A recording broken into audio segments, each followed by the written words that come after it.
Kumusta po kayo? Bago po ang lahat, first things first.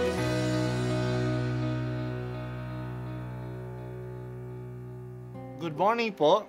Sinisimulan po natin ngayon ang first things first. At dito po, tinatalakay natin sa unang bahagi ng umaga natin ay ang first readings na binabasa po sa banal na misa. Ito pong tinatalakay natin kasi madalas po kasi marami na tayong alam tungkol sa gospel readings. Pero konti po ang nagsasalita sa first readings. Pero ang first readings, bahagi din po yan ng Biblia, ng banal na kasulatan.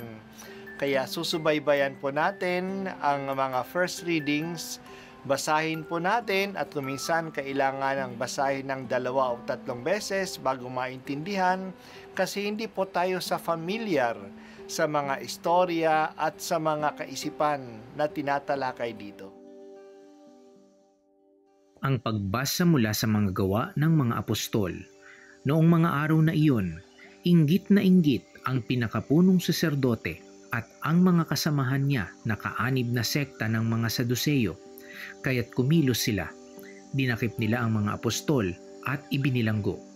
Ngunit kinagabihay binuksan ng anghel ng Panginoon ang bilangguan at inilabas ang mga apostol. Sabi nito sa kanila, "Pumaroon kayo sa templo at mangaral tungkol sa bagong pamumuhay na ito." Sumunod naman ang mga apostol. Kaya't nang magbubukang liwayway, pumasok sila sa templo at nagturo. Nang dumating ang pinakapunong saserdote at ang mga kasama niya, tinawag nila ang lahat ng matatanda ng Israel sa pulong ng buong Sanedrin. Ipinakuha nila sa bilangguan ang mga apostol, ngunit pagdating doon ng mga bantay, wala na ang mga iyon. Kaya't nagbalik sila sa Sanedrin at ganito ang ulat. Nakita po namin na nakasusing mabuti ang bilangguan at nakatayo ang mga bantay, ngunit nang buksan namin, wala kaming nakitang tao sa loob.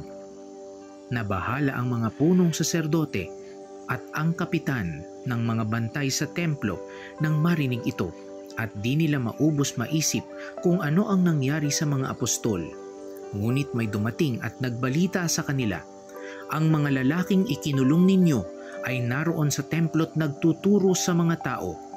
Kaya't ang kapitan ay pumunta sa templo kasama ang kanyang mga tauhan. Isinama nila ang mga apostol, ngunit hindi gumamit ng dahas dahil sa pangambang sila'y batuhin ng mga tao. Ang salita ng Diyos. Salamat sa Diyos. Ang mga apostol ay patuloy na nangaral sa Jerusalem tungkol kay Jesus na muling binuhay ng Diyos. Galit na galit sa kanila ang punong saserdote at ang mga pangkat na mga Saduseyo nung mabalitaan nila na patuloy na nagpapahayag ang mga apostol. Tandaan natin na hindi naniniwala ang mga Saduseyo sa muling pagkabuhay. Kaya pinahuli nila ang mga apostol at pinabilanggo upang hatulan sila ng buong Sanedrin. Noong gabing iyon, may anghel ng Diyos na nagpakita sa mga apostol at sila'y pinalaya. Pinalaya sila hindi upang sila ay tumakas. Pinalaya sila upang magpatuloy silang magpahayag sa mga tao sa templo.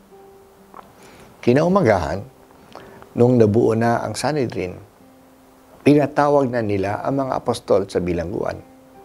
Nagtaka na lang na wala roon ang mga apostol.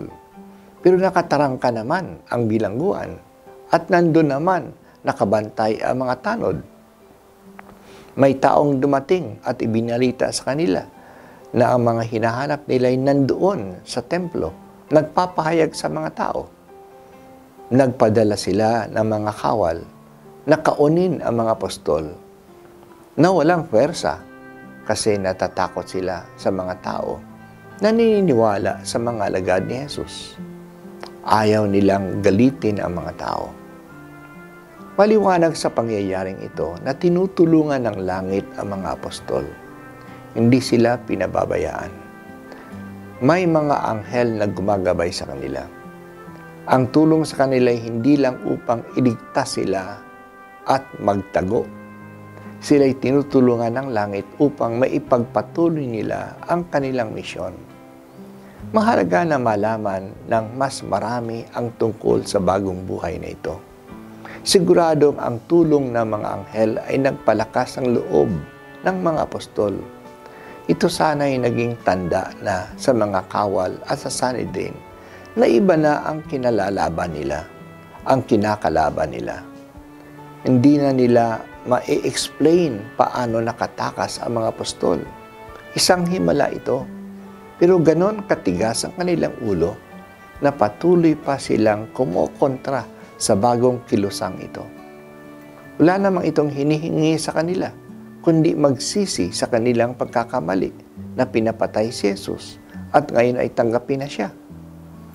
Nandiyan na ang tanda ng galing sa langit. Pero dahil sa kanilang katigasan, patuloy ang kanilang resistance. Pero huwag lang natin sisihin ang mga kawal at ang mga Sadusay at mga Hudyo noon. Kasi pati ngayon, marami pa rin mga hindi tumatanggap kay Jesus kahit na alam na nila ang nangyari sa Kanya at nakita nila sa kasaysayan sa loob ng 2,000 taon na totoo si Jesus at walang balak na masama sa mga tao. Talagang malakas ang pwersa ng kasamaan na ating hinaharap. Pero mas malakas nga si Jesus, kailangan natin siyang tanggapin. O Diyos, talagang malaki pa ang hamon sa amin na abutin ang mas maraming tao ng magandang balita ni Jesus. Matuloy sana naming magpahayag at manindigan para kay Jesus sa kalagayan ng aming buhay. We are always missionaries.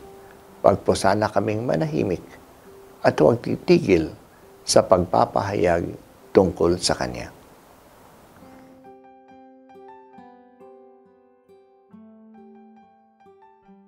At ako po ay si Bishop Broderick Pabilio dito sa First Things First.